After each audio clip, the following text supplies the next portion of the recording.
The chess piece hovered between Louisa's fingers, a queen poised above the board like a blade about to fall.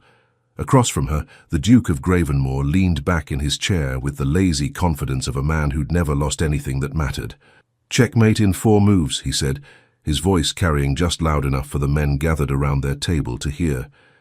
"Unless, of course, you'd like to concede now and save yourself the embarrassment." Louisa's jaw tightened. Around them, the private club's wood-panelled walls seemed to close in, thick with cigar smoke and masculine certainty. She was the only woman allowed in this sanctum of privilege, and only because Lord Stirling's influence had carved out an exception. The men tolerated her presence the way they might tolerate an exotic pet, amusing until it bit. "I don't concede," she said simply, placing her queen with deliberate precision. The Duke's dark eyes flickered with something she couldn't name. Interest, perhaps, or irritation. His fingers drummed against the mahogany table, a restless rhythm that matched the pulse hammering in her throat. "Stubborn," he murmured. "I admire that. Though I wonder—" He moved his knight, cutting off her escape route. "If you realize the position you're in, Miss Marsh—" The false name tasted like copper in her mouth.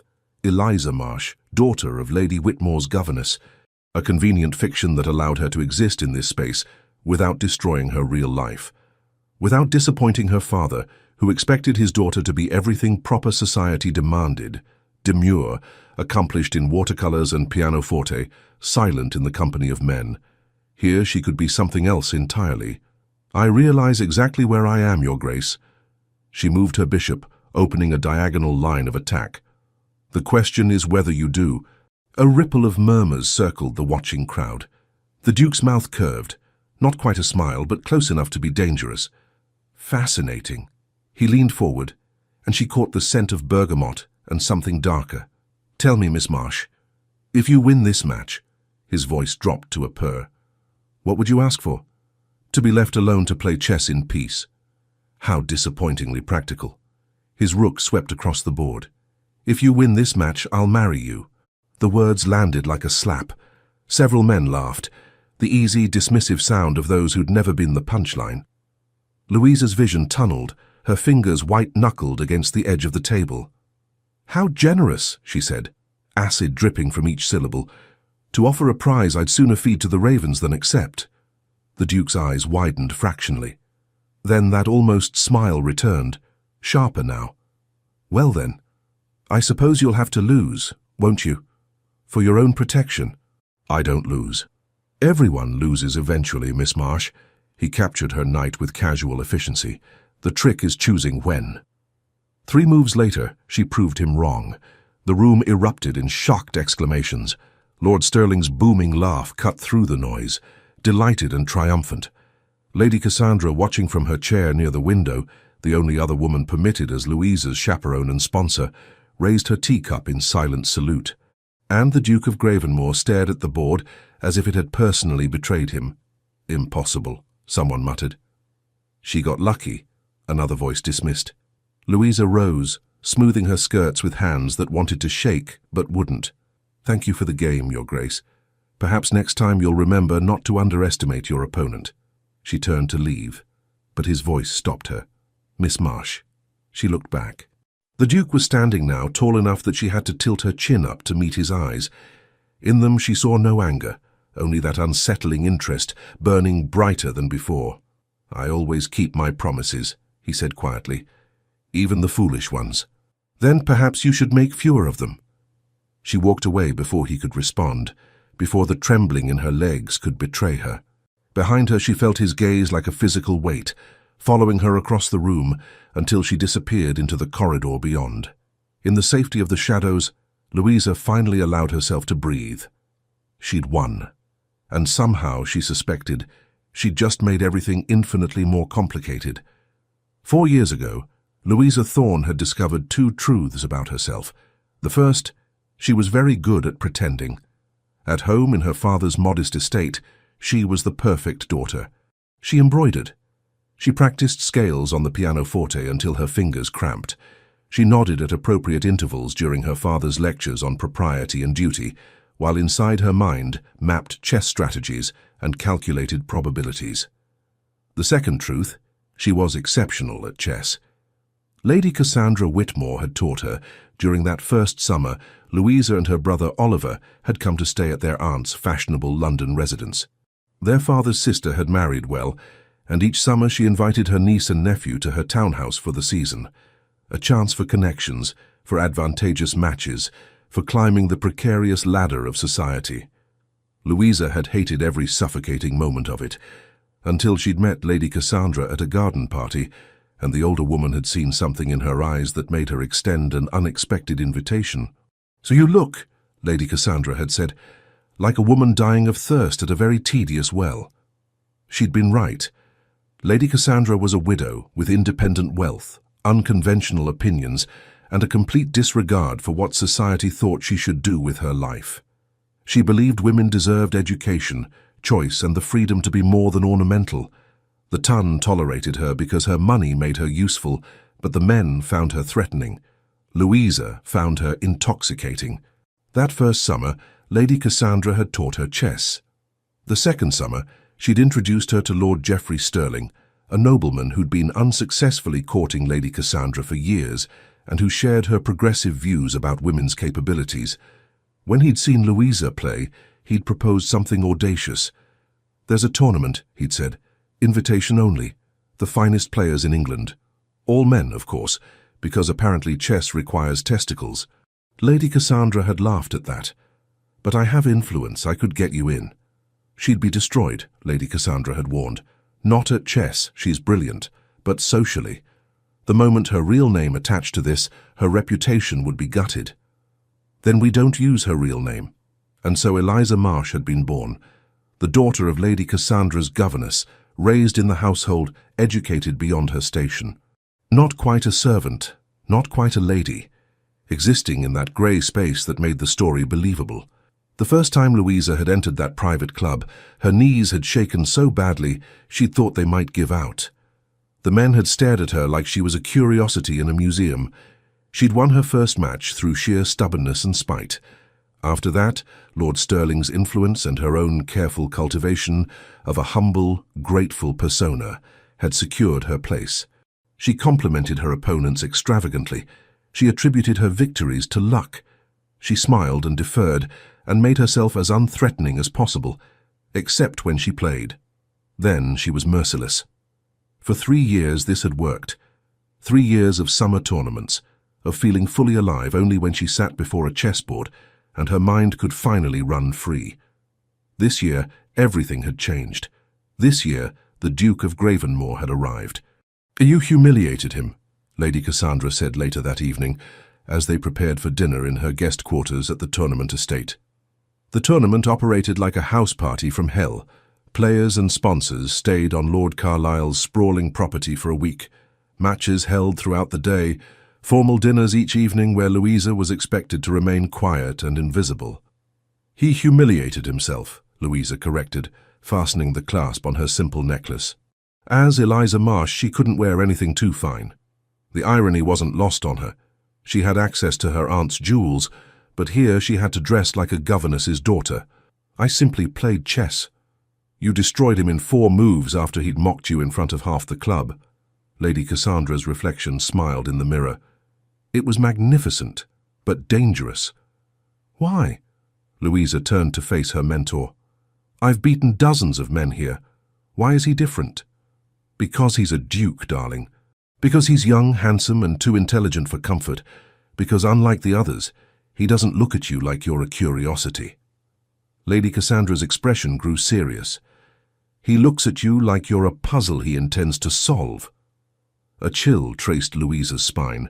She'd felt it too, that weight of the Duke's attention, the way his dark eyes had tracked her across the board, with calculating precision. "I'll be careful," she promised. "Be more than careful. Be boring. Be the grateful little nobody they've allowed into their sacred space." Lady Cassandra touched her shoulder gently. "I know it galls you, but the moment they discover you're actually Louisa Thorne, daughter of a respectable family, playing chess under a false name—" "I know." Louisa's throat tightened. "My father would be devastated. Oliver would be furious. And my aunt would suffer the scandal by association. Not to mention you'd never play again." That was the real threat. Not social ruin, though that mattered, but the loss of this. The one place where her mind could breathe, where she was valued for her intelligence rather than her ability to simper and agree. "I'll be the perfect Eliza Marsh," Louisa said firmly. Grateful, humble, lucky. Lady Cassandra studied her for a long moment. "Just remember, darling, the best lies are temporary. Eventually the truth finds a way to surface. Then I'll enjoy the lie while it lasts." Dinner was a torturous affair of 7 courses and endless masculine pontificating. Louisa sat at the far end of the table, nearly invisible between 2 older gentlemen who'd long ago ceased acknowledging her existence. The Duke of Gravenmore sat at the center of power, commanding attention without effort. He was perhaps 32, dark-haired and broad-shouldered, with the kind of face that belonged on Roman coins, all sharp angles and aristocratic bones. When he laughed at something Lord Carlisle said, the sound carried down the table like a caress. Louisa focused determinedly on her soup. "Miss Marsh." She looked up. Lord Stirling, bless him, was attempting to draw her into conversation. A kindness that usually backfired by making her more conspicuous. "Yes, my lord?" His Grace was just saying he's never seen someone employ the Rui Lopez opening quite so aggressively as you did this afternoon. I thought you might explain your strategy. Every eye at the table turned to her. Louisa's fingers tightened around her spoon. "I'm sure His Grace is being generous," she said carefully. "It was simply fortunate that—" "Don't." The Duke's voice cut across her deflection. "Don't diminish what you did. It was calculated, brilliant, and utterly ruthless. Own it." The silence that followed felt like standing on the edge of a cliff. "Your Grace," she said slowly, "I was raised to believe that excessive pride in one's accomplishments is unbecoming, and I was raised to believe that false modesty is a waste of everyone's time." His dark eyes held hers. "You're the finest player I've faced in years. Why pretend otherwise?" "Because pretending keeps me safe," she thought. "Because the moment I show my teeth, they'll remember I'm not supposed to be here at all." "Perhaps," Lord Carlisle interjected, his tone jovial but pointed, "we should remember that Miss Marsh's presence here is itself an unusual circumstance. We wouldn't want her to become overconfident." The threat was delicate but clear. Louisa dropped her gaze to her plate. "Of course, my lord, forgive me." From the corner of her eye she saw the Duke's jaw tighten, but he said nothing more, and the conversation moved on to hunting and politics and other topics from which she was tacitly excluded. Later, when the men retired for brandy and cigars, while she and Lady Cassandra were dismissed to the drawing-room, Louisa felt the familiar cage closing around her throat. "That was well done," Lady Cassandra murmured as they settled into chairs near the window. "You swallowed your pride beautifully." "It tasted like ash. Pride often does, darling. But it keeps us alive." Through the window, Louisa could see the torch-lit gardens, the shadows of men moving through them with their drinks and their easy confidence. She wondered what it felt like to occupy space without apology, to speak without calculating every word's weight. The Duke's words echoed in her mind. Own it. If only she could. The second day of the tournament dawned with rain drumming against the windows. Matches were delayed until afternoon, leaving the players restless and confined to the Manor's public rooms. Louisa had planned to hide in her quarters, but Lady Cassandra insisted she make an appearance in the library. "You can't let them forget you exist, or they'll decide you shouldn't." So she found herself tucked into a corner with a book she wasn't reading, hyper-aware of every sound and movement around her. "Tolstoy," she jolted. The Duke stood beside her chair, seemingly materialized from thin air. Up close he was even more overwhelming, tall enough that she had to crane her neck back to see his face, and looking at her with that unnerving focus that made her feel simultaneously exposed and seen. "I'm sorry." He nodded at her book. "You're reading Tolstoy. In the original Russian, unless I'm mistaken." Damn. She'd grabbed it without thinking, too used to Lady Cassandra's library where she could read whatever she wanted. A governess's daughter wouldn't have access to— "Lady Whitmore has an extensive collection," she said quickly. "She's generous about lending books to her staff." Generous indeed. He moved closer, and she caught that scent again, bergamot and something like smoke. "Most governesses I've known can barely read English, let alone Russian literature." I was fortunate in my education. Evidently. He pulled a chair over and sat without invitation, close enough that she could see the faint scar cutting through his left eyebrow. Tell me, Miss Marsh, what does a governess's daughter do when she's not humiliating dukes at chess? I don't... She stopped, regulated her breathing. I assist Lady Whitmore, I read. I play chess when the opportunity arises.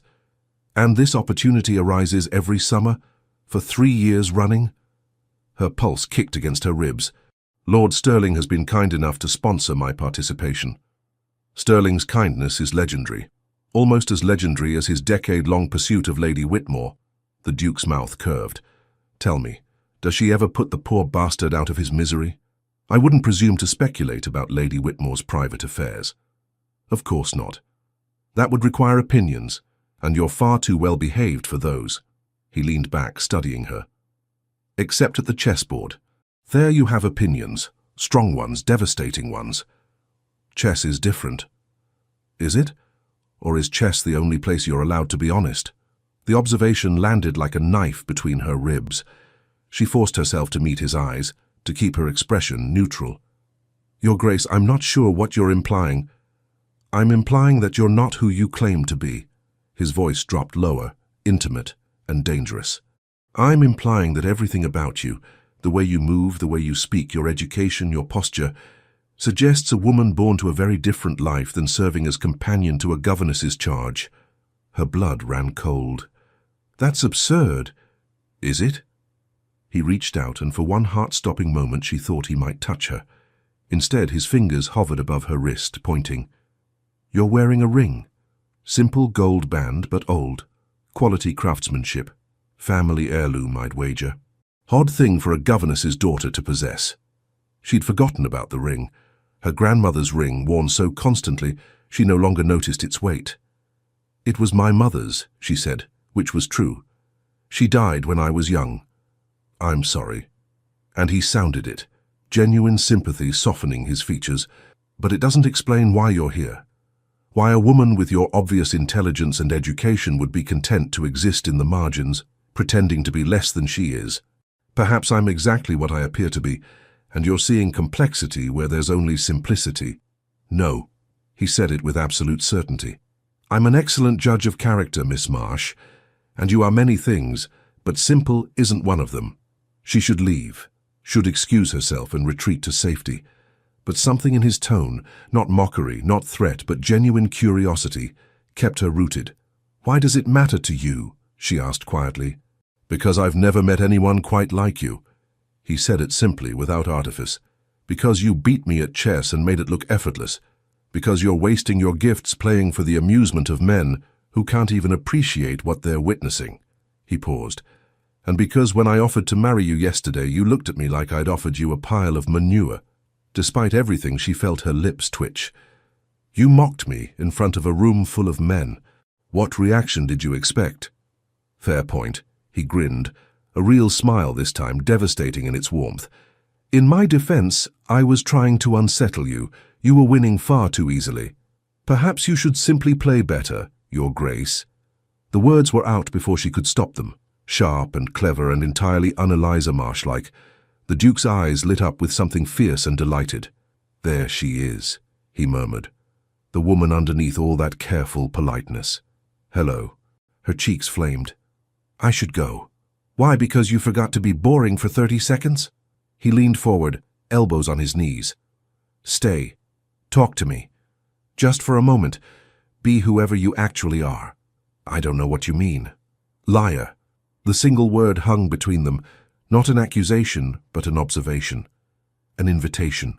Louisa's hands twisted in her lap. Every instinct screamed danger. This man saw too much, asked too many questions, made her want to abandon every careful protection she'd built. But God, it was tempting. To speak freely, just once. To match wits with someone who wouldn't expect her to dim her light. One conversation, she heard herself say, and you stop investigating my supposed secrets. Deal. His smile was wicked. Though I reserve the right to draw my own conclusions.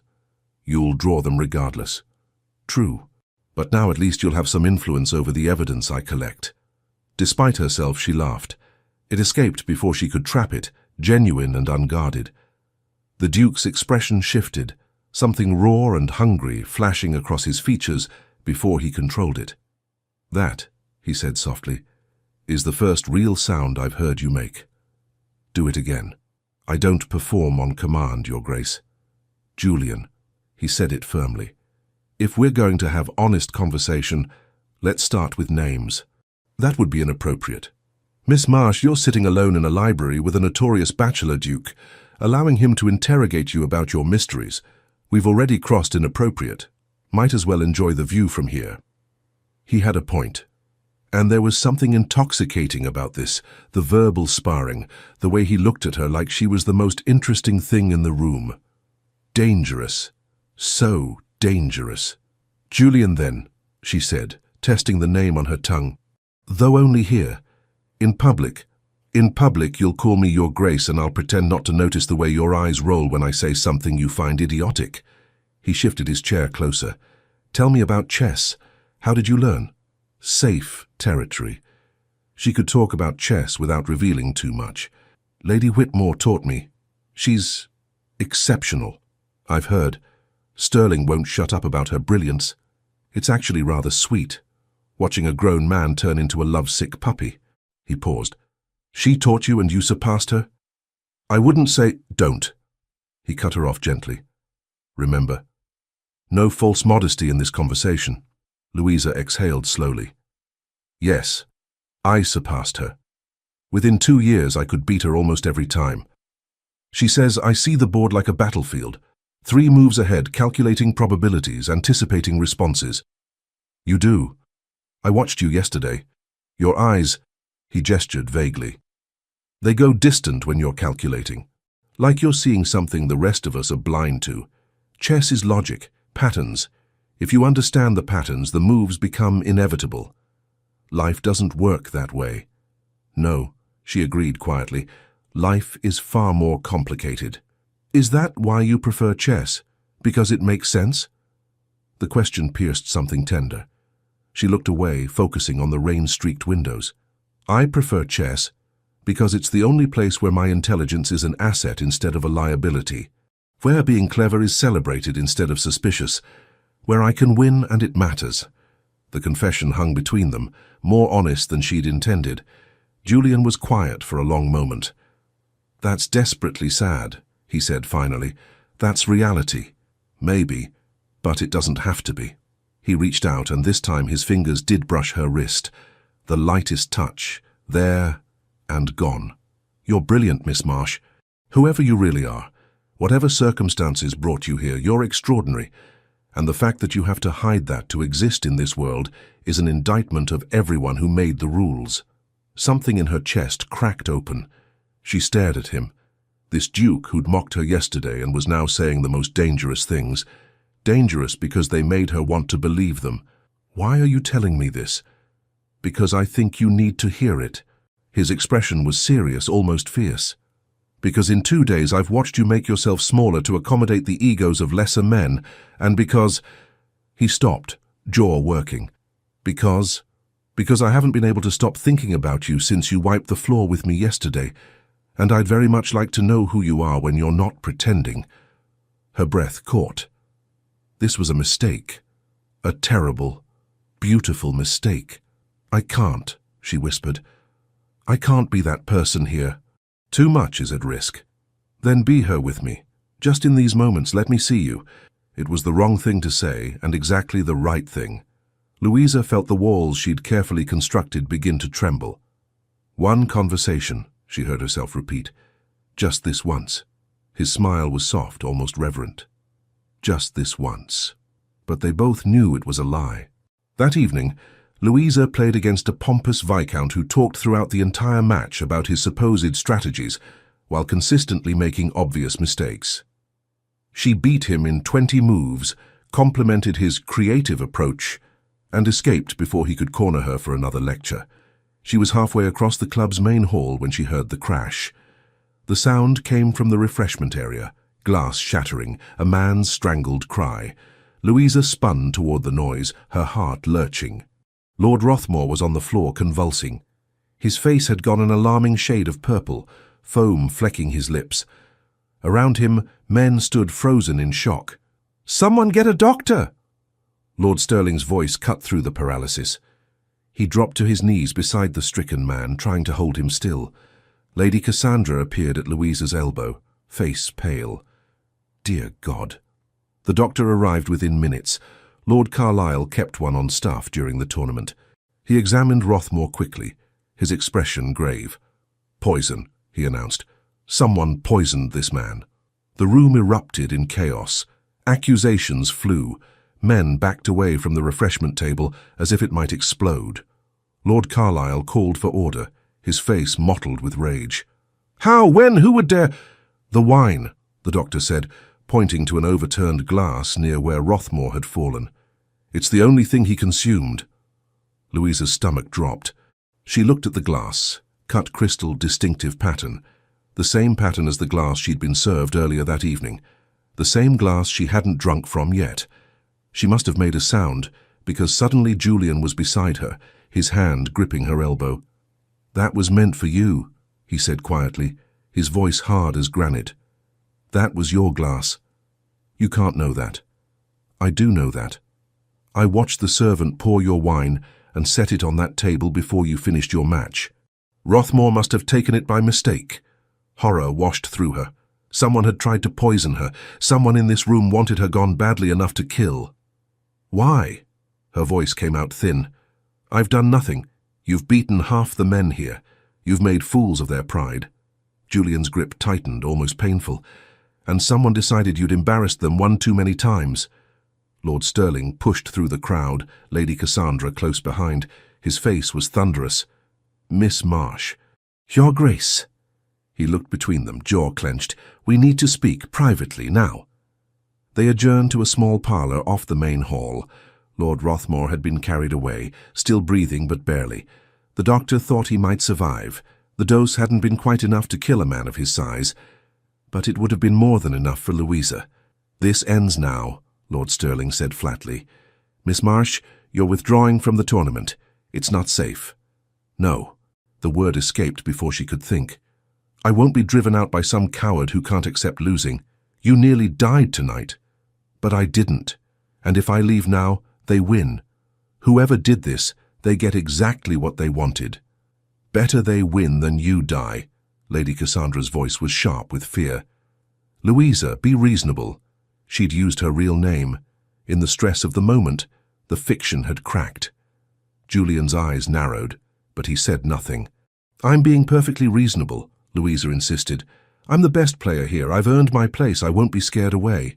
"Then what do you propose?" Lord Stirling demanded. "We can't have you drinking or eating anything without certainty it's safe. We can't protect you from someone we can't identify." Silence fell. Louisa's mind raced, calculating options. There had to be a way to stay safe and continue playing. There had to be. "I'll protect her." All eyes turned to Julian. He stood with his arms crossed, expression set in lines of absolute determination. "You, Your Grace." Lord Stirling's skepticism was evident. "Yes, me." Julian looked at Louisa, something fierce burning in his dark eyes. "I'll be her shadow for the remainder of the tournament. I'll taste everything she eats or drinks. I'll escort her everywhere. And anyone who wants to try again will have to go through a duke first, which even the stupidest coward might think twice about." "That's ridiculous," Louisa protested. "You came here to play chess, not babysit me."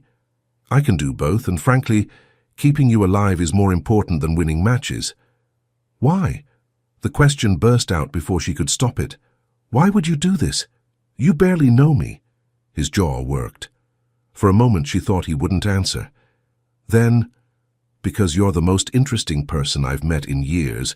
Because watching you play chess is the closest thing to witnessing art I've ever experienced. Because you're brilliant and brave, and you deserve to be here." He paused, holding her gaze. "And because the thought of you being hurt makes me want to burn this place to the ground." The raw honesty in his voice stole her breath. Lady Cassandra and Lord Stirling exchanged significant looks. "Well," Lady Cassandra said slowly, "that's certainly protective." "This is highly irregular," Lord Stirling added, but he didn't sound entirely opposed. The two of you spending constant time together, it will cause talk. Let them talk, Julian said flatly. Miss Marsh's life is more valuable than propriety. Louisa should refuse, should recognize this for what it was, dangerous, complicated, potentially disastrous for her carefully maintained fiction. But someone had tried to kill her tonight. And Julian was offering her a chance to stay, to keep playing, to not let fear win. On one condition, she heard herself say, you let me teach you, really teach you, not just play. I'll show you the strategies I use, the patterns I see, in exchange for your protection. His eyes lit up. Deal. Though that seems weighted in my favor, I get to spend extensive time with you and improve my chess game simultaneously. I'm sure you'll find other ways to suffer, she said dryly. I'll do my best. His smile was wicked. So, shall we start now? Someone just tried to poison you. Seems like a good time for a private chess lesson where I can ensure your safety. Despite everything, the fear, the shock, the shaking in her hands, Louisa laughed. She was in so much trouble. They set up a board in Lady Cassandra's private sitting room, away from curious eyes. Julian insisted on preparing the tea himself, checking every cup and saucer for tampering. Paranoid, Louisa observed. Careful, he corrected, settling into the chair across from her. There's a difference. The chess pieces stood between them like soldiers awaiting orders. Louisa arranged them with automatic precision, her mind still whirling from the evening's events. Who do you think did it? She asked quietly. Someone with access to the refreshment area. Someone who knew which glass was yours. Julian's expression darkened. Someone who's lost to you and can't stomach the humiliation. That could be half the men here. Exactly, which is why we need to be smart about this. He moved a pawn forward. We investigate while you play. Watch for reactions, inconsistencies. Someone will slip. You sound like you've done this before. I haven't. But I'm very good at reading people. He gestured to the board. Your move. And while we play, tell me about your family. She froze. Why? Because I want to know you. Because we're going to be spending significant time together, and I'd like to understand who I'm protecting. His eyes found hers. Because Lady Whitmore called you Louisa earlier, and that's not the name you gave me. There it was, the secret, partially exposed. Louisa's hands trembled as she moved her knight. I can't tell you everything. Then tell me what you can. His voice was gentle. I won't betray your confidence. Whatever you're hiding, whatever circumstances brought you here, it's safe with me. She wanted to believe him. God, she wanted to. My real name is Louisa Thorne, she said quietly, the words feeling like stepping off a cliff. I'm not Lady Whitmore's governess's daughter. I'm the daughter of a country gentleman. Respectable family, modest means. Every summer my brother and I stay with our aunt in London for the season. Julian processed this, his expression unreadable. And your father doesn't know about the chess. He'd be horrified. He expects me to make an advantageous match, to be the kind of daughter who brings honor to the family name, not, she gestured at the board, this. Being brilliant at chess dishonors him? Being anything but ornamental dishonors him. The bitterness leaked through despite her control. I'm supposed to watercolor, play simple tunes, agree with whatever men say, and gracefully accept whatever future he arranges for me. That sounds like a special kind of hell. It is. She captured one of his pawns. Lady Cassandra showed me there could be another way, that women could have minds, opinions, freedom. Lord Stirling got me into the tournament, and for 3 summers I've had these weeks where I could be do more. So you created Eliza Marsh. A necessary fiction. The daughter of a governess has less to lose than the daughter of a gentleman.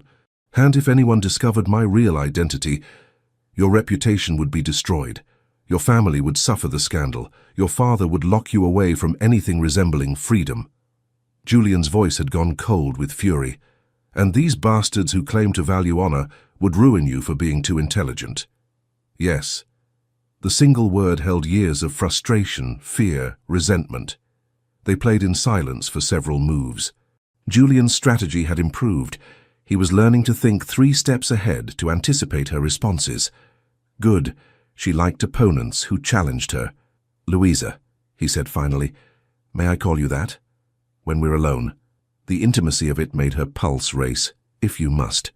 I must. He captured her bishop, a small victory. And you should know. I don't care about your father's expectations. I don't care about society's rules regarding what women should or shouldn't be able to do. I care that you're here, you're extraordinary, and someone tried to hurt you tonight. Why does that matter to you? She asked again. Really? You could have walked away. Let Lord Sterling handle this. Why volunteer to be my constant shadow? He was quiet for so long she thought he wouldn't answer. Then, because yesterday you looked at me like I was a problem to be solved. Not a title, not a prize, just an opponent standing between you and victory. Do you have any idea how rare that is? Everyone I meet sees Duke first, Julian distant second. I see both, she admitted. The Duke is powerful, confident, used to winning.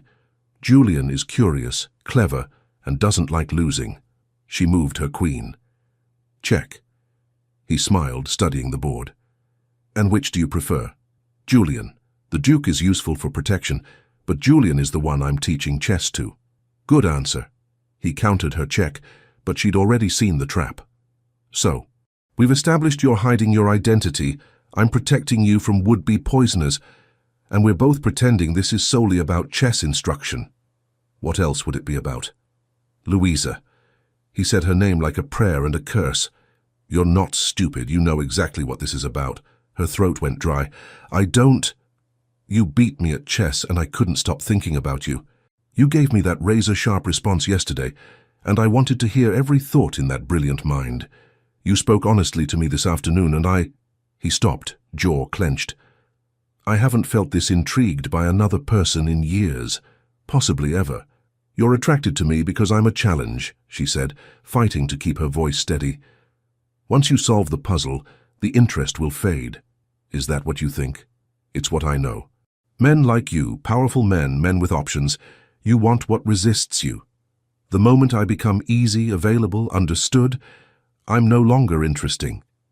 He leaned back in his chair, studying her with that unsettling intensity.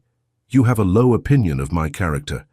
I have a realistic opinion of human nature. Then let me be unrealistic for a moment. He reached across the board, and before she could stop him, his fingers covered hers. I'm attracted to you because you're brilliant, because you speak your mind when you feel safe, because you play chess like you're conducting a symphony, and watching you think is the most compelling thing I've ever witnessed. His touch burned. She should pull away. Should remember every rule she'd set for herself about keeping distance, staying safe, protecting her heart. This can't go anywhere, she whispered. Even if there's something here, it can't become anything. You're a duke. I'm nobody. You're Louisa Thorne, the finest chess player in England, and that makes you somebody to me. Julian, I'm not asking for forever. I'm not asking you to give up your freedom or your chess or anything you value. His thumb traced the back of her hand, devastating in its gentleness. I'm asking for this week, for honest conversations and chess lessons, and time where we both stop pretending. Everything in her screamed danger.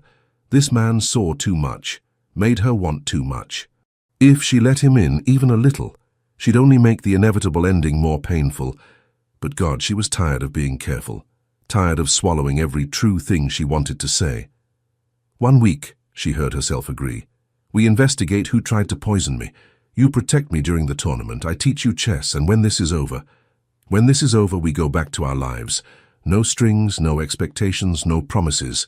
His eyes held hers, dark and intense. Just this stolen time where we get to be fully ourselves. It was a terrible idea, potentially disastrous. She should say no. Checkmate, she said instead, moving her queen into final position. You were so distracted by words, you stopped watching the board. He laughed, surprised, delighted, genuine. You're going to make me suffer for this, aren't you? Every moment. She stood, pulling her hand from his. Now, I believe we have some poisoning to investigate. Where do we start? His expression shifted, becoming sharp and focused. We start by figuring out who had access to that wine glass, and then... His smile turned predatory. We make them very, very sorry they ever crossed you. Louisa felt an answering smile curve her lips. Fierce and entirely unladylike, she was still in trouble. But now at least she had an ally. The next morning arrived grey and sullen, rain still pattering against the windows. Louisa found Julian waiting outside her door at an unconscionably early hour, looking disgustingly alert. "Did you sleep?" she asked, letting him into Lady Cassandra's sitting room. "Some. Did you?" "Not much." The truth was, she'd lain awake for hours, replaying their conversation, questioning every decision. "I kept thinking about the poison. Who would risk it? The scandal if they're caught. Suggest someone desperate, or arrogant enough to believe they won't be caught." He settled into a chair, producing a small notebook. "I've been making a list. 7 men have lost to you multiple times this tournament. 5 of them lost significant wagers on those matches. You think it's about money?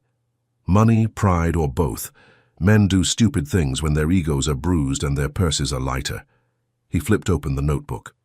Lord Rothmore himself was on the list, but obviously he's eliminated as a suspect, given he's the one who ended up poisoned. "How is he?" "Alive, recovering slowly. The doctor says he'll likely survive, but it was near enough." Julian's expression hardened. "Which means whoever did this is either extremely lucky that their dose miscalculated or didn't actually intend to kill, just incapacitate. Scaring me away would be enough." "Exactly." He stood, moving to the window. Against the grey light, his profile was sharp as a blade. "Today's matches start at noon. Until then, I propose we do some investigating." "How?"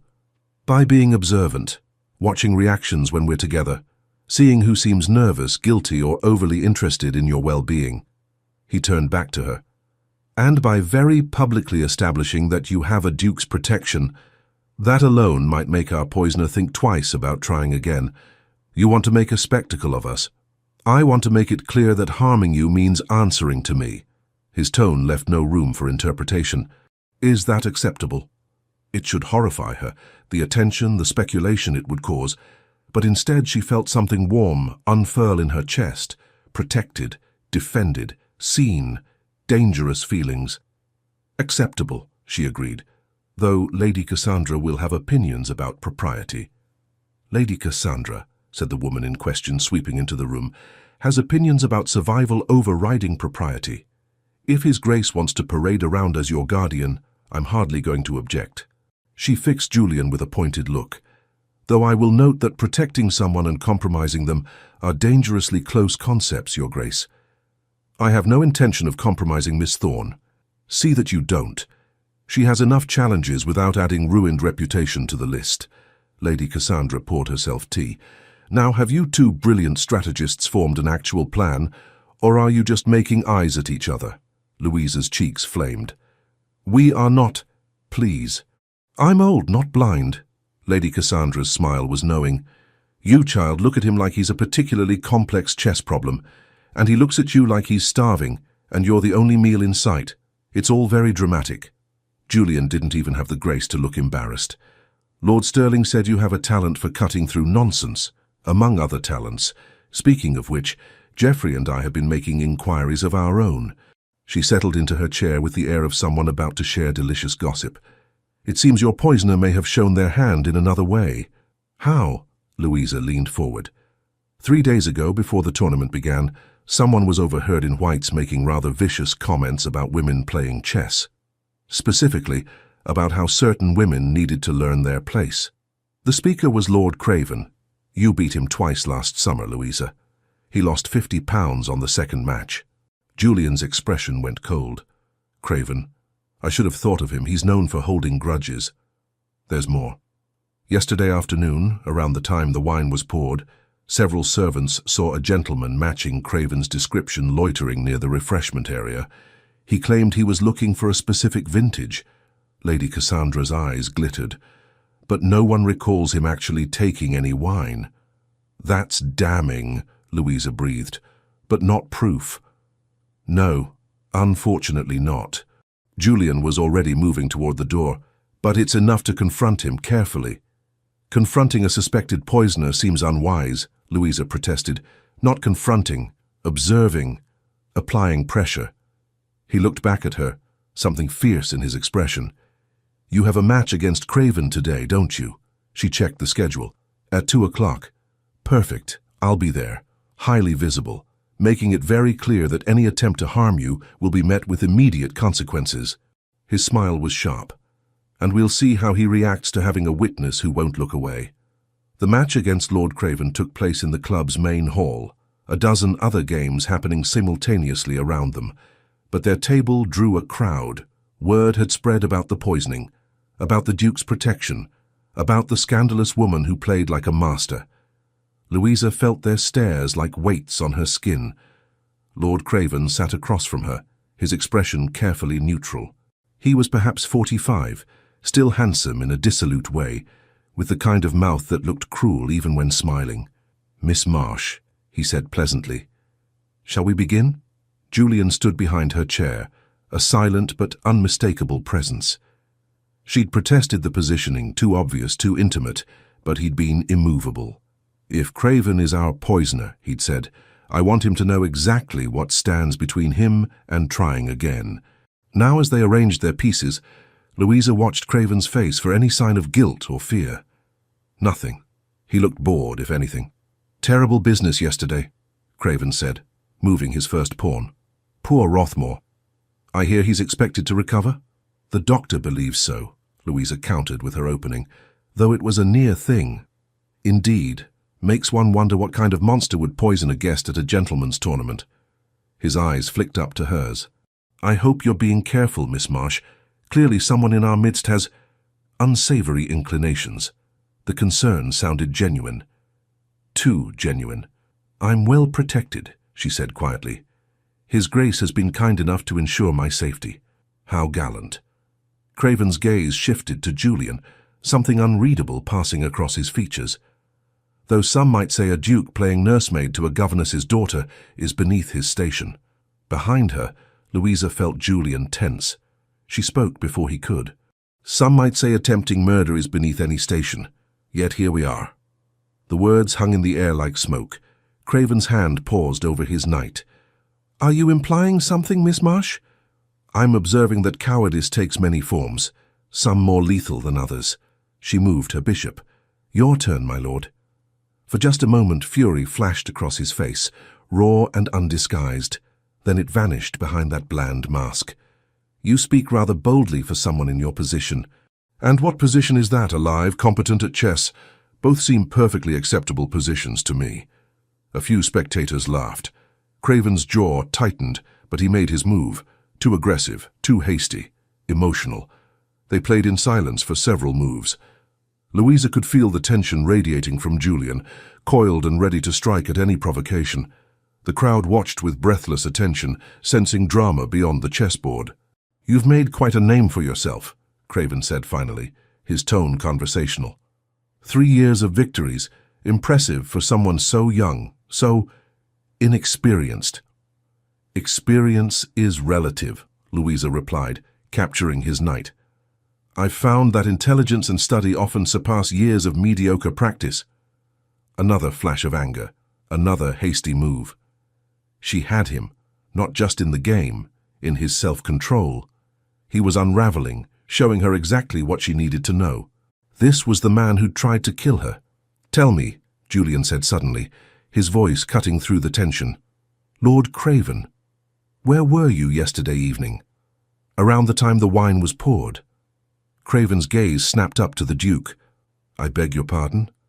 "Simple question. Lady Whitmore mentioned seeing you near the refreshments. I wondered if you'd noticed anything suspicious." "I don't recall being near the refreshments at all." But his eye twitched, the smallest tell. "Strange. Multiple servants remember you there." Julian's tone remained pleasant, conversational, deadly. "Looking for a particular vintage," they said. "I may have been. I enjoy wine. It's hardly criminal." "Of course not, though poisoning someone certainly is." Julian leaned forward slightly. "If you noticed anything, anyone tampering with glasses, acting strangely, I'm sure you'd want to report it. Being a man of honor and all." The threat was delicate but unmistakable. Craven's knuckles whitened on the edge of the table. "I noticed nothing, and I resent the implication." "No implication, just gathering information." Julian straightened, his hand coming to rest on the back of Louisa's chair. a possessive gesture that made the crowd murmur. We all want to find the culprit, don't we? To ensure nothing like this happens again. Naturally, they finished the game in tense silence. Louisa won, easily, inevitably. Craven's anger had made him sloppy, predictable. When she declared checkmate, he stood so abruptly his chair scraped across the floor. Well played, Miss Marsh. His voice was tight. Perhaps next time you'll face a more worthy opponent. Perhaps next time you'll play without trying to murder your competition first, Louisa replied evenly. The crowd gasped. Craven went white, then red. You dare. I dare many things, my lord, including calling cowardice by its name. She stood, meeting his gaze without flinching. Good day. Julian's hand found her elbow, guiding her away before Craven could respond. Behind them the crowd erupted in whispers. That was reckless, Julian murmured as they walked. That was necessary. You saw his face. He's guilty. I saw his face. So did everyone else, which means he now knows we suspect him. They turned into a quiet corridor. He'll either retreat in fear or escalate out of desperation. Then we'll be ready for either. Julian pulled her into an alcove, his expression serious. Louisa, I need you to understand something.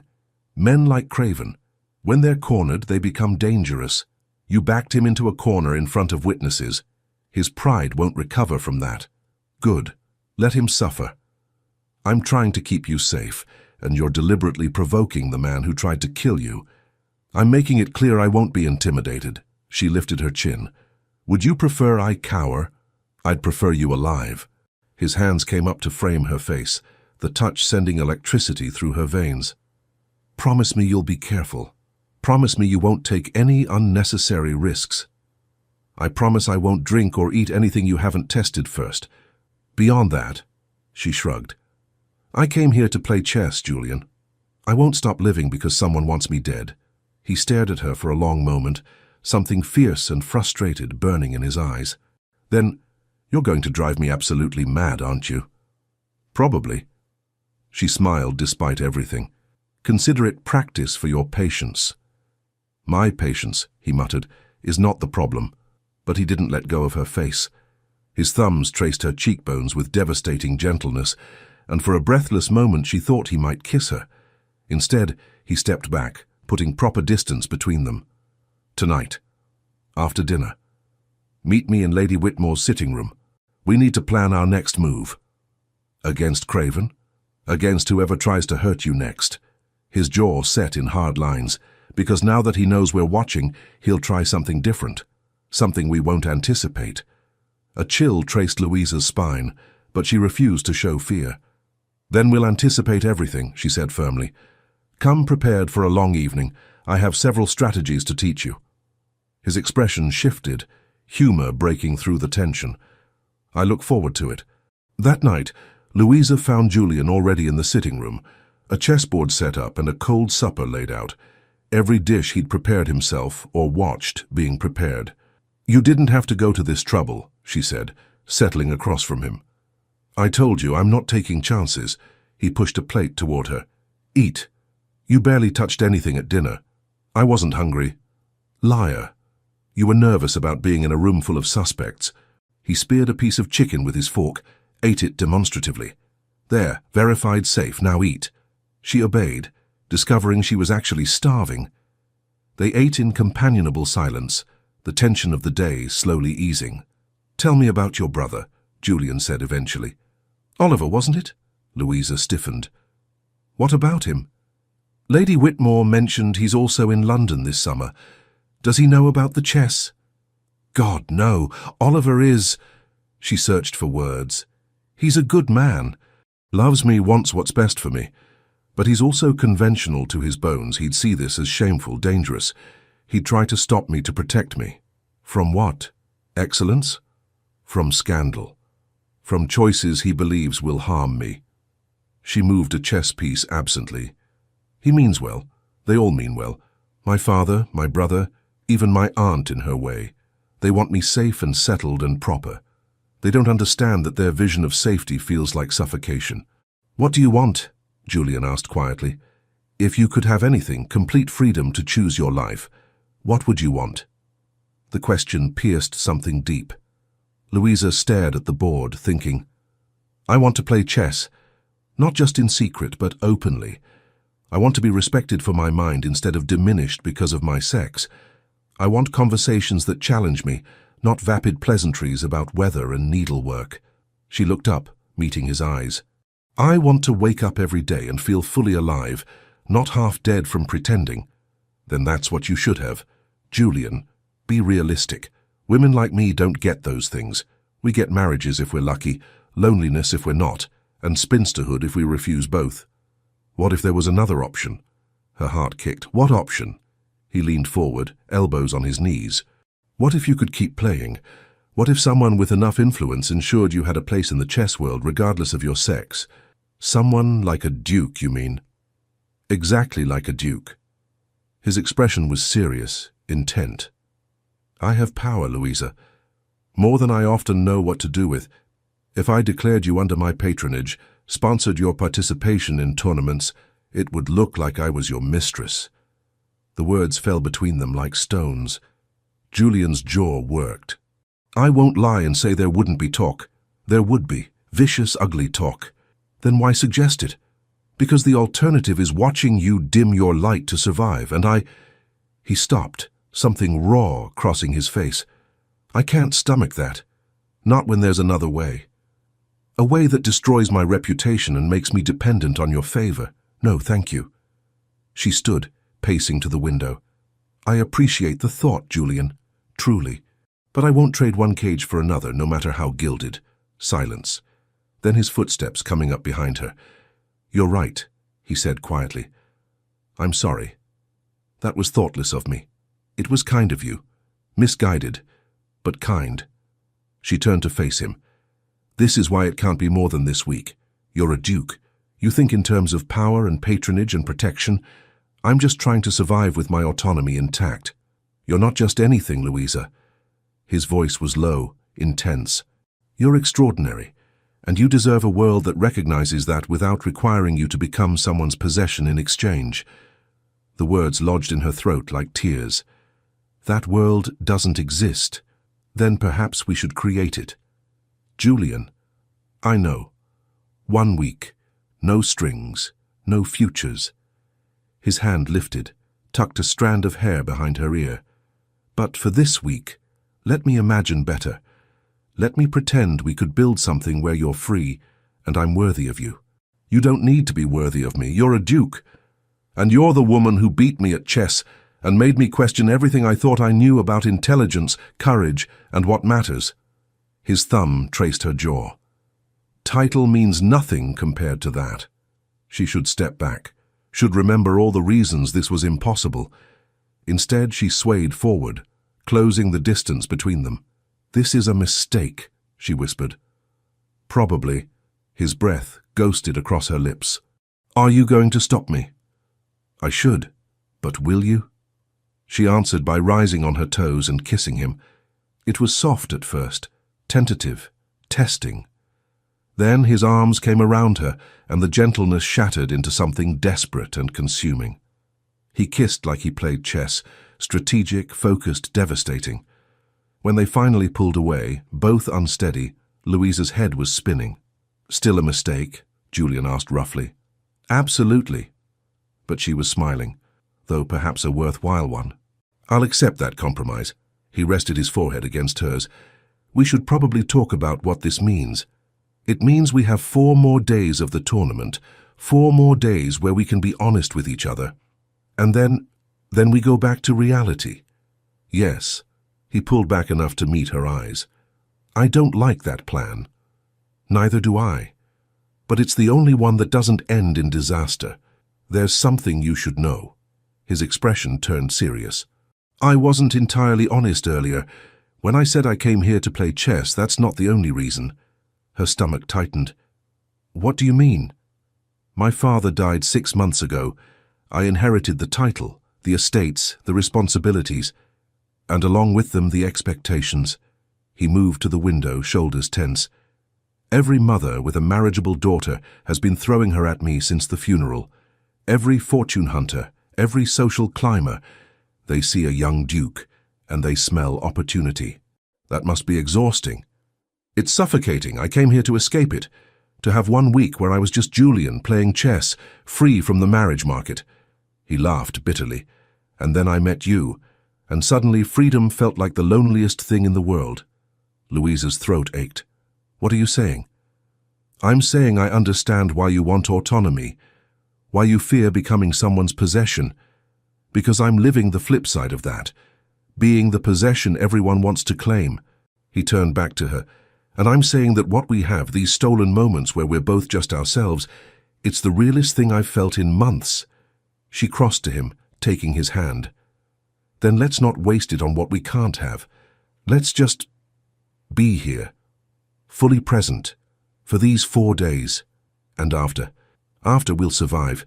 We're both good at that. He pulled her close, and she let herself lean into his strength. Just for a moment. Just while they could pretend the world didn't exist beyond this room. Teach me something, he said finally. Show me that brilliant mind at work. So she did.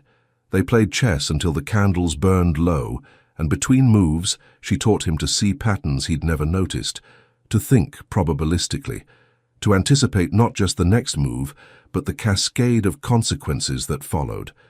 And if their hands touched more than necessary, if their eyes held longer than proper, well, they had 4 more days to be reckless. After that, they'd be sensible. The next 2 days passed in a blur of chess matches, whispered conversations, and mounting tension. Craven avoided Louisa entirely, but his allies began circling, making pointed comments, spreading rumors about her relationship with the Duke. She's using her feminine wiles, Louisa overheard Lord Carlisle say, distracting his grace from his matches. Julian had actually laughed at that. If she's distracting me, it's by being a better player than anyone else here. My performance has improved since studying her strategies. But the damage was done. The other men watched them with speculation and resentment. The fiction of Eliza Marsh was fracturing under scrutiny. On the 4th day, Louisa faced off against a quiet baron who'd always been respectful, even in defeat. They played a solid, technical game. No theatrics, no crowd. Midway through, the baron leaned forward. You should withdraw, he said quietly. Before this gets worse. Louisa's hand paused over her knight. I beg your pardon. Craven's been talking, building alliances.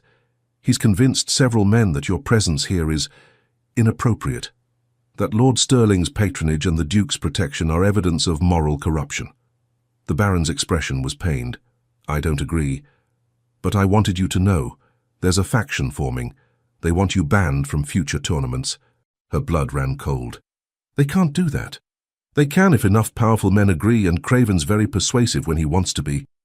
The baron moved his rook. I'm telling you this as a kindness. Whatever scandal you're courting with Gravenmore, it's not worth losing your place here. Louisa felt her world tilting. This was supposed to be safe, her one refuge, and now they were trying to take it away because she dared to be good at it. Thank you for the warning, she managed. But I won't withdraw. Then be careful, very careful. Men like Craven don't stop at poisoning. They destroy reputations, livelihoods, futures, and you... He gestured vaguely. You're vulnerable in ways the Duke isn't. She won the match, but the victory tasted like ash. That evening she told Julian everything. His fury was immediate and volcanic. They're going to ruin you for being better than them, for making them look foolish, for existing in their space. He paced Lady Whitmore's sitting room like a caged wolf. I'll go to Carlisle.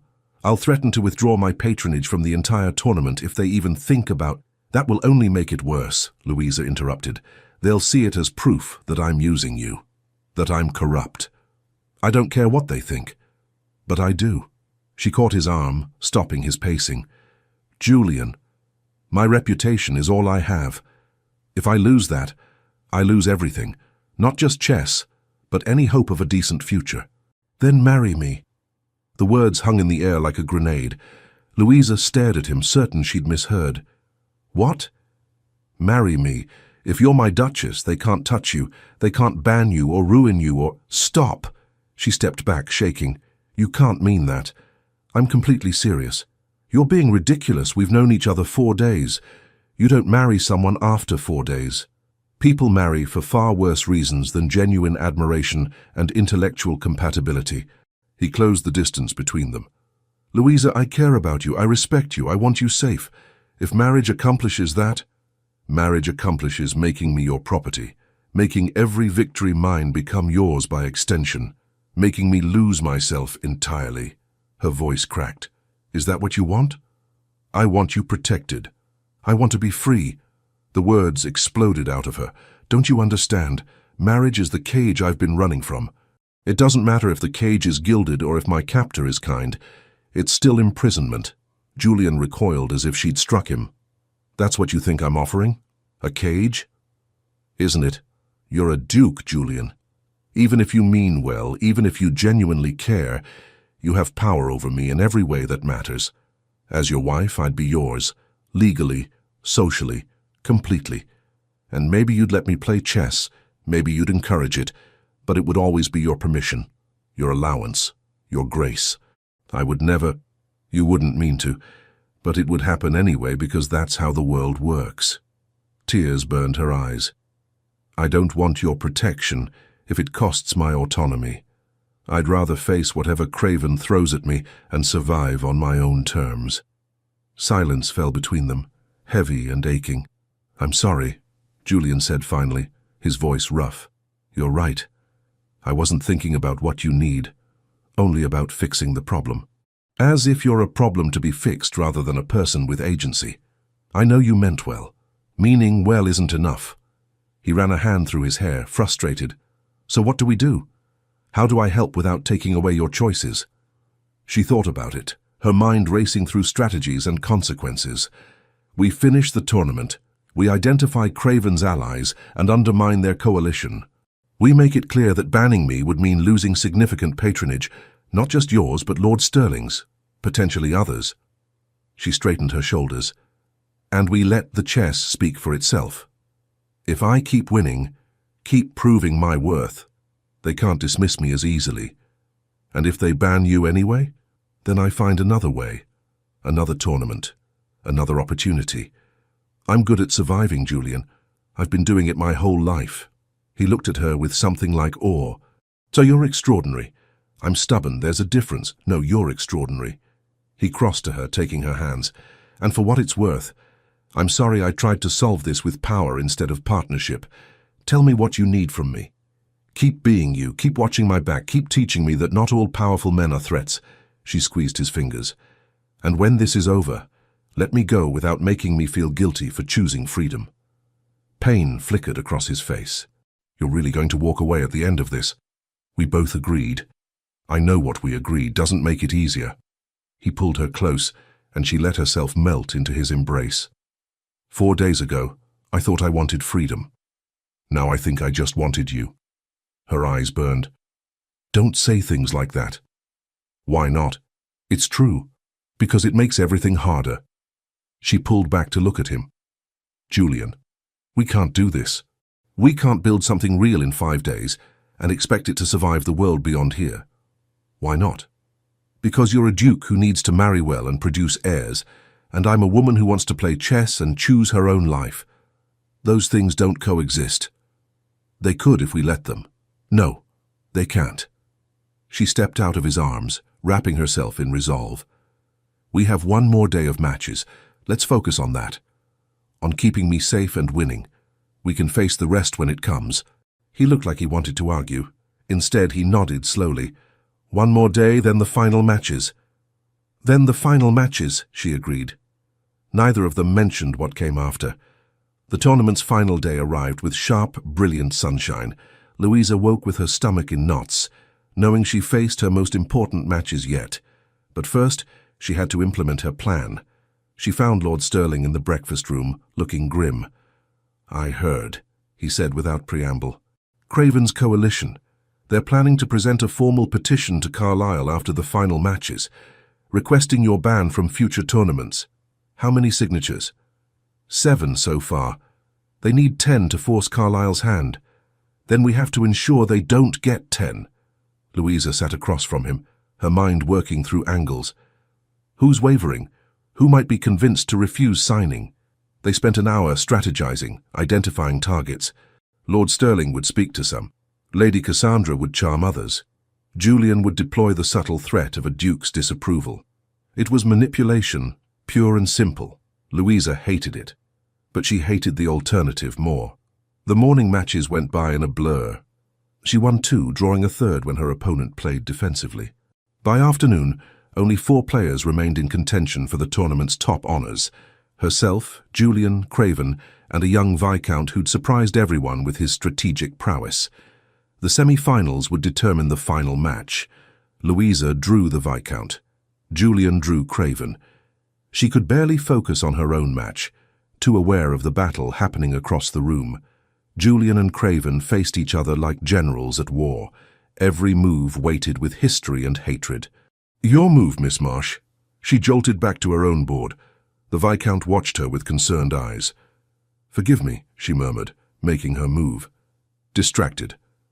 "Understandable. That match." He nodded toward Julian and Craven. "Feels like it's about more than chess." "It is." She forced herself to concentrate, to play the board in front of her, instead of watching the drama unfold elsewhere. The Viscount was good. Better than she'd anticipated. He'd learned from watching her, adapted his strategies. It took her 40 moves to secure victory. When she did, she immediately looked toward the other match. Julian and Craven were locked in what looked like a death match, both their faces tight with concentration and fury. The room had gone silent, everyone watching. Craven moved his queen, an aggressive play that opened his defense. Julian stared at the board, jaw working. Then he moved his rook. "Check." Craven's eyes widened. He studied the board frantically, looking for escape. There was none. "Checkmate," Julian said quietly. The room erupted. Lord Sterling's booming laugh cut through the noise. Lady Cassandra applauded elegantly, and Craven sat frozen, staring at the board, as if he couldn't quite believe what had happened. "Well played, Your Grace," he said finally, voice strangled. Julian didn't respond. He simply stood and walked directly to Louisa, his expression blazing with triumph and relief. "We're in the finals," he said. "You and me." Her stomach dropped. "What?" "Tomorrow. Final match of the tournament. You. Against me." His smile was fierce. "Winner takes all." Around them, excited chatter rose. The finest player in the tournament against the Duke. A governess's daughter against nobility. The woman who'd nearly been poisoned against the man who'd protected her. It was perfect drama, perfect tension. And Louisa suddenly knew exactly what she had to do. That night she lay awake for hours, her plan crystallizing into certainty. She'd lose on purpose, not obviously. That would insult Julian and raise suspicion, but carefully, subtly, making choices that gave him openings, letting him win by narrow margins so it looked like a genuine defeat. She had to lose because winning would make everything worse. Craven's coalition would point to her victory as proof that she was a threat, an aberration, something that needed to be eliminated. But if she lost, especially to a duke, especially to Julian, she'd validate the natural order. She'd lose gracefully, prove she knew her place, become safe again. And maybe, just maybe, they'd let her come back next year. The plan tasted like poison in her mouth. But survival always did. She didn't tell Julian. Couldn't tell him. He'd argue, try to change her mind, maybe even threaten to throw the match himself. No. This had to be her choice. Her sacrifice. The next morning she dressed carefully in her simplest dress. Eliza Marsh one final time, proper and grateful and unthreatening. Julian found her before the match, pulling her aside into a quiet corner. "Are you ready?" he asked. "As ready as I'll ever be." "Good, because I'm not going to go easy on you." His smile was competitive, warm. "I want to beat you at your best. No mercy. I wouldn't expect anything less." The lie tasted like copper. He kissed her then, quick and sweet and devastating. "Win or lose, Louisa, this has been the most alive I've felt in years. Thank you for that." Her throat closed. "Julian." "I know, 1 week, no promises." He squeezed her hand. "But that doesn't make it less true." Then they were walking into the main hall and it was too late to say anything else. The crowd was enormous. Word had spread about the final match, and it seemed every member of the club who could attend had shown up. Lord Carlisle presided over the arrangement with barely contained excitement. "Gentlemen," he announced, though his eyes were on Louisa, "and Miss Marsh, welcome to the final match of this year's tournament, the Duke of Gravenmore against our most unusual competitor. May the best player win." They took their seats. The familiar ritual of arranging pieces, choosing colours. Julian won the draw for white, giving him first move. "Good luck," he said quietly. "You too," she whispered. And the match began. For the first dozen moves, Louisa played her best. She couldn't help it. Muscle memory, instinct, the pure joy of the game taking over.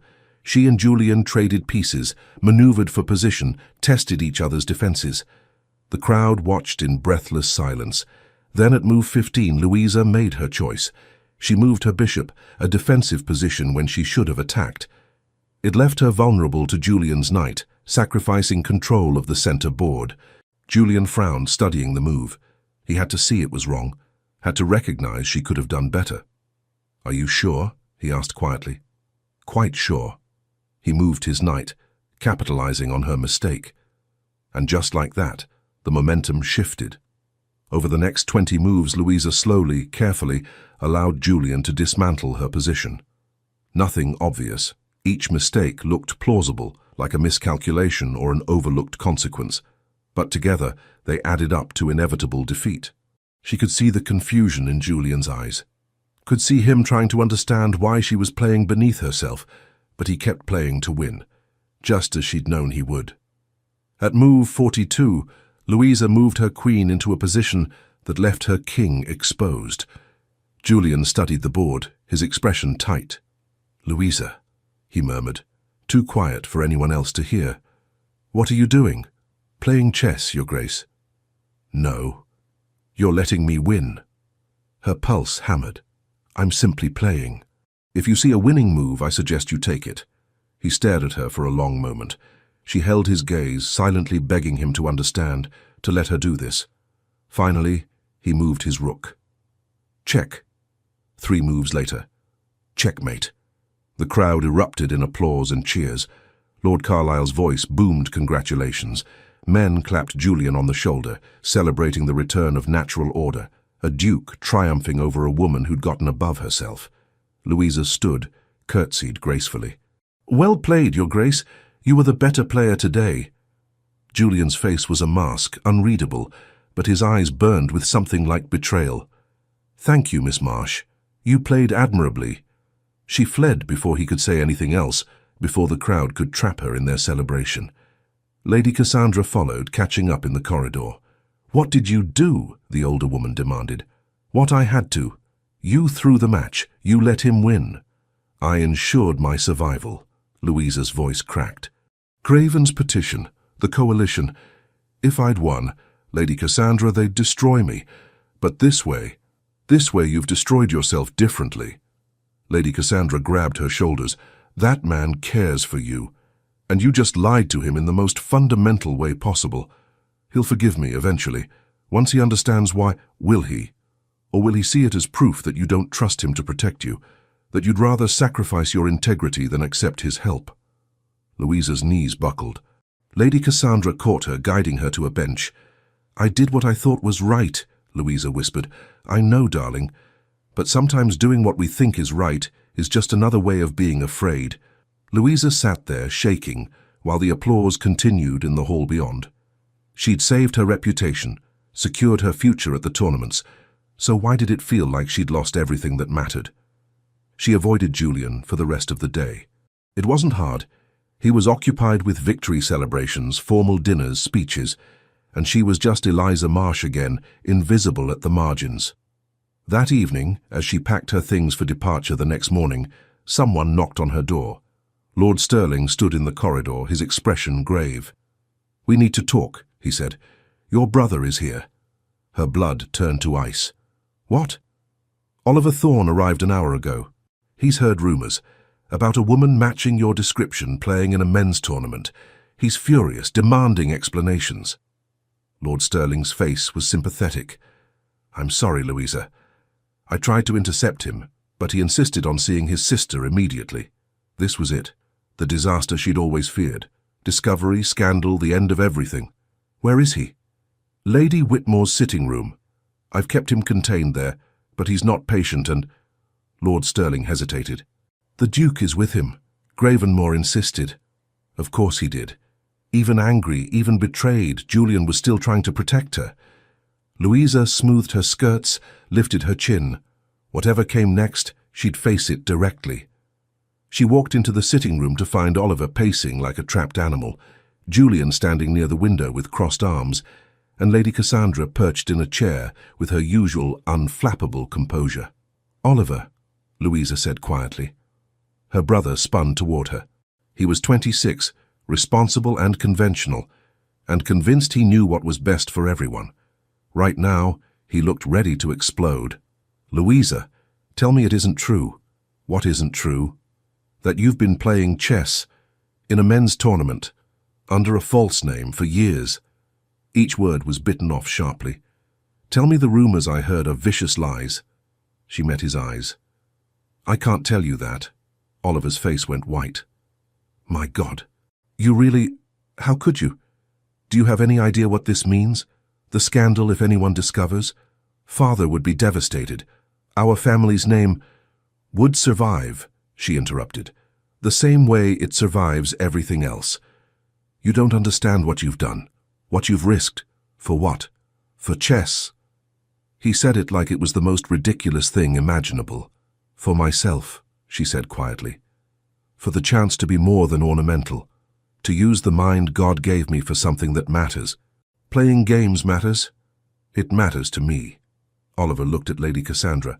"You enabled this. You convinced her." "I showed her an alternative," Lady Cassandra said calmly. "She made her own choices. She's ruined. If anyone discovers..." "No one will discover," Julian interjected, his voice cold, "because everyone here will protect Miss Thorne's identity. I'll ensure it personally." Oliver turned on him. "And who are you to make such promises?" "The Duke of Gravenmore. And someone who respects your sister's intelligence far more than you apparently do." The title made Oliver pause, but only for a moment. "With respect, Your Grace, this is a family matter. My sister's reputation, her future, these are my responsibility." "Your responsibility is to support her choices, not control them," Julian shot back. "She's brilliant, exceptional, and you're trying to crush that because it makes you uncomfortable. I'm trying to protect her from herself, by telling her she's only valuable if she's silent and obedient, by treating her mind as something shameful." Julian moved closer, his presence commanding. "Your sister beat me at chess. She beat nearly every man here. She's the finest player I've seen in years, and your response is to be embarrassed rather than proud?" Oliver's jaw worked. "You don't understand how society functions, Your Grace. Women who step out of their sphere, they're destroyed. I'm trying to prevent that destruction by destroying her yourself, just more slowly." Julian's voice was sharp as glass. "By telling her the price of safety is never being fully human." I'm not..." Oliver looked at Louisa, something desperate in his eyes. Tell him I only want what's best for you." "I know you do," Louisa said softly. "But Oliver, what you think is best and what I need aren't the same thing. So you'll choose chess over family, over your reputation, over any hope of a decent marriage?" "I'll choose myself. For once in my life, I'll choose being fully alive over being safely dead." Silence fell, heavy and aching. Oliver looked between her and Julian, something shifting in his expression. "There's more here than chess," he said slowly. "Isn't there? You and the Duke are none of your concern," Julian said firmly. "Your sister's personal life is her own. Not when it affects the family name, not when..." Oliver stopped, his face hardening. "You need to come home now, before this gets worse, before anyone else discovers what you've been doing." "No, Louisa, no. I won't go home and pretend I'm someone I'm not. I won't apologize for being good at something. And I won't let you or Father or anyone else make me feel ashamed for having a mind and using it." Oliver looked stricken. "I'm not trying to shame you. I'm trying to save you. Then save me by letting me live, by trusting that I can make my own choices and survive their consequences. And what if you can't? What if this destroys you? then it will be my destruction. My choice. She stepped closer to her brother, softening her voice. Oliver, I love you. I know you're scared, but I need you to trust me, please. He stared at her for a long moment. Then he looked at Julian. Your Grace, I need your word, as a gentleman, that you will protect my sister's reputation. That whatever has passed between you, I intend to court her, Julian said simply, publicly, properly, with the goal of marriage. The words hit Louisa like a physical blow. She spun toward him. Julian, no. We agreed. We agreed to 1 week without promises. The week is ending. I'm allowed to want more. He held her gaze, his expression fierce and determined. I'm allowed to fight for you, even if you won't fight for yourself. I know what you think you want. Freedom, autonomy, chess, and I'm telling you, you can have all of that. With me, if you'll let yourself consider it. You're proposing again, she said faintly, after I threw our match, after I lied to you. I'm proposing because you threw the match, because you thought the only way to survive was to make yourself smaller, and I want to give you a life where you never have to do that again. Oliver looked between them. Someone explain. What match? Today's final. She let me win. Julian's voice was flat. She played beneath herself to ensure I'd triumph, because she thought beating a duke would make her enemies ban her from future tournaments. Was she wrong? Lady Cassandra interjected quietly. Craven's petition, the coalition. Would they have let her play again if she'd won? Julian's jaw clenched. No, probably not. Then she made a strategic choice, a sacrifice play, just as you would have in her position. It's different when it's chess. When it's her life. He stopped, breathing hard. She shouldn't have to sacrifice herself to exist in this world. But she does, Oliver said, surprising everyone. Your Grace, I appreciate your intentions, but courting my sister, even with the best motives, will invite exactly the scandal I'm trying to prevent. People will assume she's your mistress, that she traded favors for your protection. Then they'll be wrong. But the damage will be done regardless. Oliver's expression was pained. This is what I've been trying to explain. In our world, perception matters more than truth, and the perception of a connection between you would destroy her. Louisa felt the walls closing in. Oliver was right. Julian was right. They were both trying to protect her in their own ways, and both their solutions ended with her losing something essential. Stop, she said quietly. All of you. Stop trying to solve me like I'm a problem. Everyone turned toward her. I appreciate that you care. All of you. But I'm not a chess piece to be positioned for maximum advantage. I'm a person, and I get to choose my own moves. She looked at Oliver. I'm not going home. Not yet. I have 1 more day here, and I intend to use it. For what? To finish this properly, to say goodbye to Lady Cassandra and Lord Sterling, to collect my thoughts. She turned to Julian. And to tell you, clearly and without audience, what I want. What I actually want, not what anyone else thinks I should want. Julian's expression was unreadable. When? Tonight, after everyone else has gone to bed. Meet me in the library, alone. He nodded slowly. As you wish. She looked at Oliver. I'll come home tomorrow. We'll talk to Father together. We'll figure out how to manage this, but tonight I need to end this my own way. Her brother's shoulders sagged. You've changed. In just 1 summer, you've become someone I barely recognize. No, she said softly. I've become someone I've always been. You're just seeing her for the first time. That night, Louisa waited in the library until the house went quiet. When Julian finally appeared, he looked exhausted, still in his formal clothes from dinner, but with his cravat loosened and hair disheveled from running his hands through it. Hi, she said quietly. Hi. He closed the door behind him, leaning against it. Hell of a day. That's one way to describe it. They stood there, an ocean of space between them, everything unsaid hovering in the air like smoke. You threw the match, Julian said finally. I did. Why? Because winning would have cost me everything, and losing only cost me pride. It cost you more than that. It cost you honesty. Between us. She flinched. I know. I'm sorry. I should have told you my plan. Should have trusted you to understand. Her voice broke. I was scared. And when I'm scared, I try to control what I can. Even if it means controlling other people's perceptions of you, their choices. Yes, even then. She moved closer, needing him to understand. Julian, I've spent my whole life being controlled. By my father, by society, by the rules that say women like me aren't allowed to want things. The one area I can control is chess. And I used it, badly. I used you, to manipulate an outcome I thought I needed. You didn't need to manipulate anything. I would have helped you. By proposing marriage, by making me your responsibility, by making us partners. He pushed off the door, closing the distance. Louisa, when I proposed, both times, I wasn't trying to cage you. I was trying to offer you protection that came with freedom. But I'm realizing now that I didn't ask what you actually wanted. I assumed. What do you want? She asked. Really? Strip away the titles and expectations. What does Julian want? He exhaled slowly. You.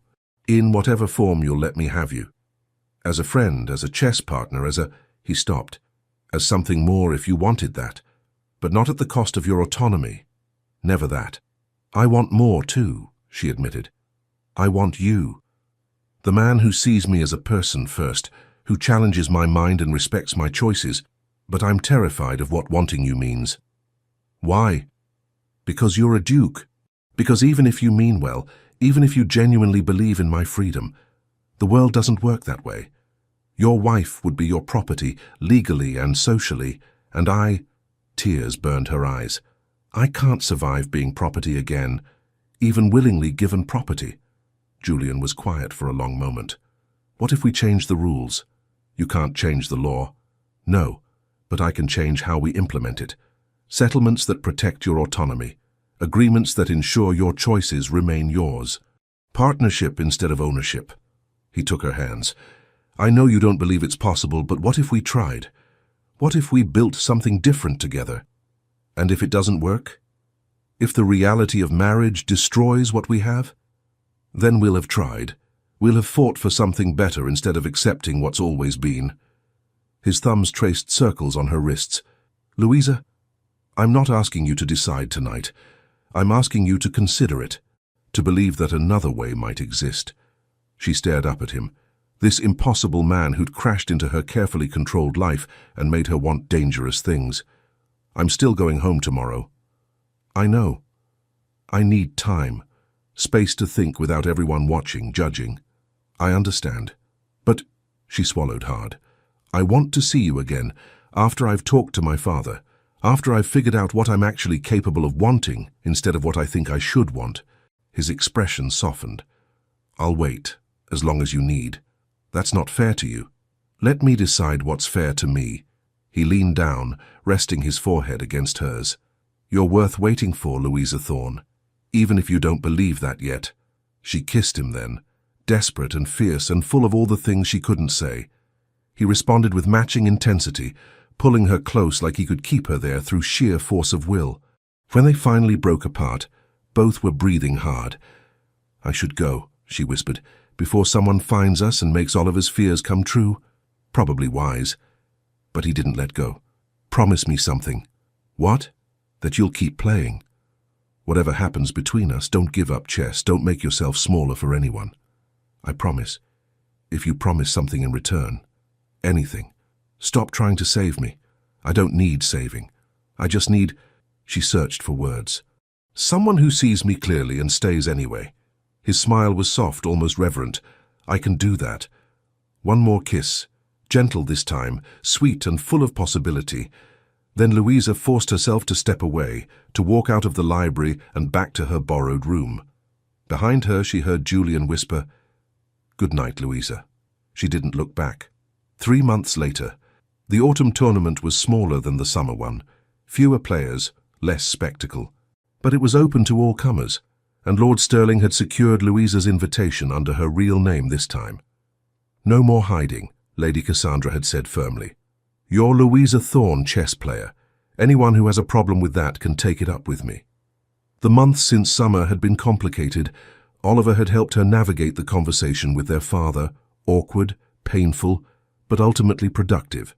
Her father hadn't understood, but he'd agreed not to force a marriage. Yet. And Julian had kept his word. He'd written long, thoughtful letters about chess strategy and terrible puns and nothing of substance. He'd visited once, proper and formal, sitting in her father's parlor and discussing politics, while his eyes promised everything they couldn't say aloud. He'd given her space, time, freedom to choose. Now, walking into the club for the autumn tournament, Louisa felt exposed and terrified and more herself than she'd ever been. Julian stood near the entrance, clearly waiting. When he saw her, his face transformed, joy and relief and want all tangled together.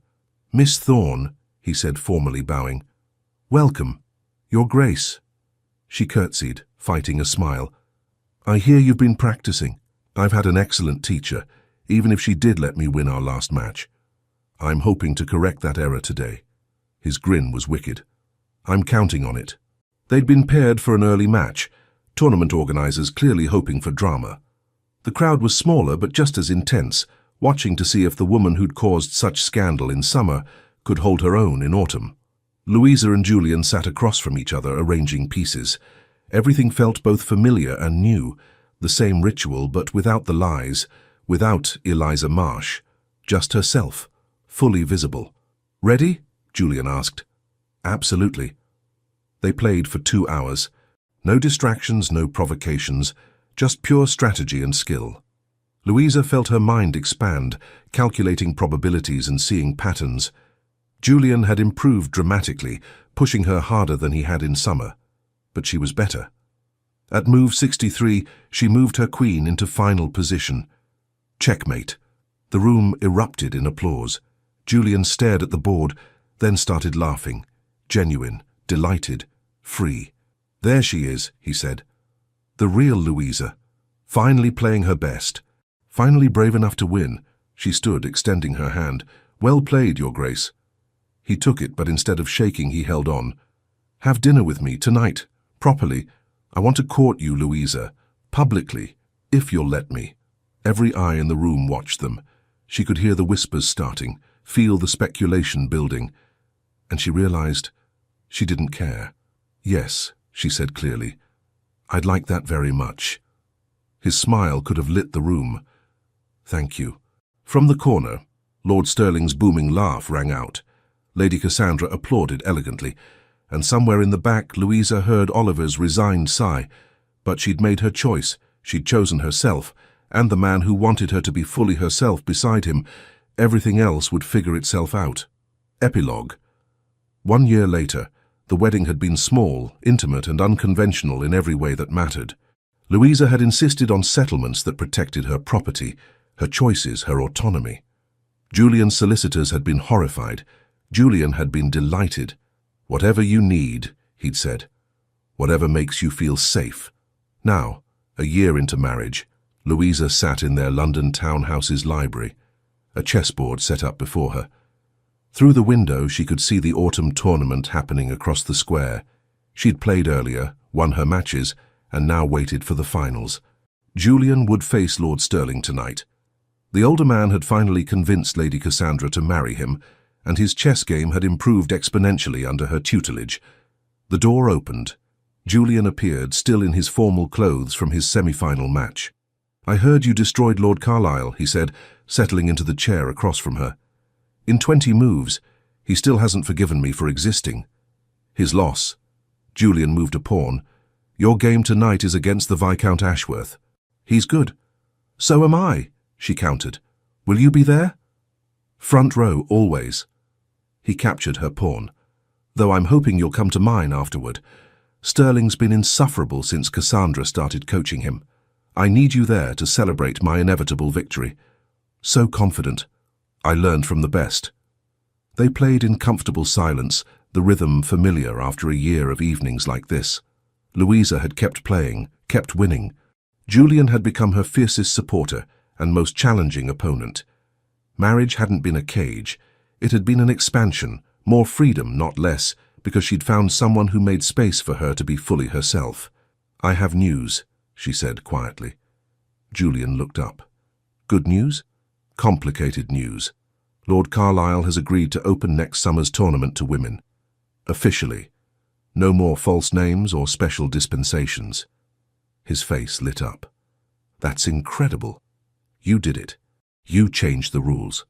We did it. Your influence, Sterling's persistence, Cassandra's charm, all of us together.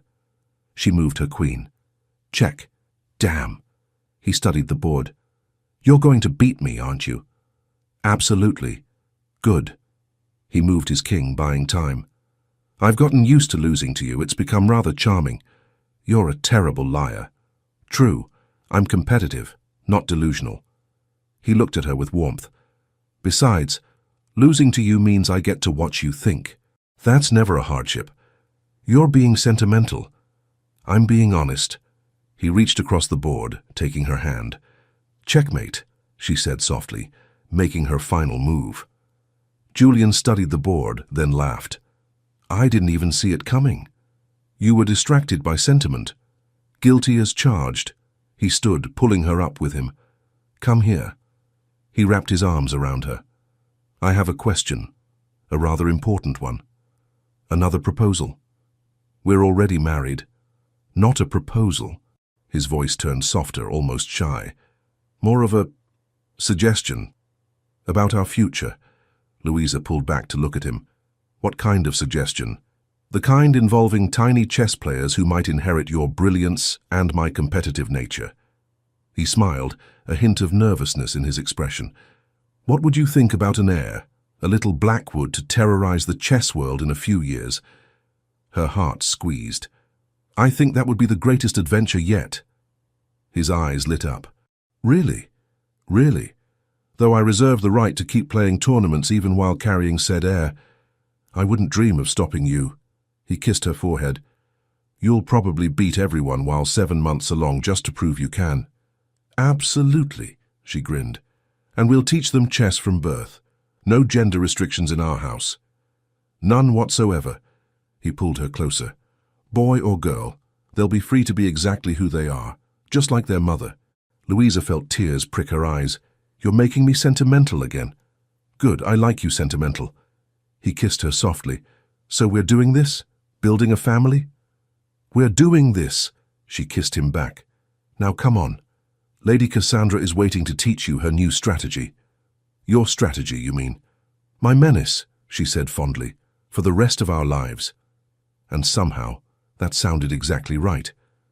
In a corner of the club, Lord Sterling and Lady Cassandra watched the couple leave. They're good together, Cassandra said. She challenges him, he sees her. So when are you going to marry me? Sterling asked. Oh, fine. Yes. Sterling froze. What? Yes, I'll marry you, but only if you accept that I'll keep teaching chess to whoever wants to learn.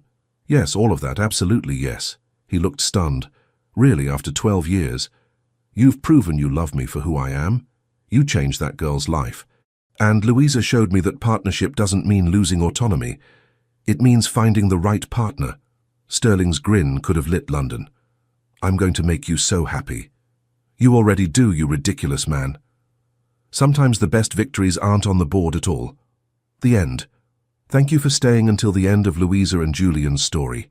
If you loved watching Louisa choose herself and still find love, you're exactly why these stories exist. If this resonated with you, please like this video. Drop a comment sharing your favorite moment and subscribe for more stories about women who refuse to play by rules that were never made for them. Thank you for being here. You're the reason these stories matter.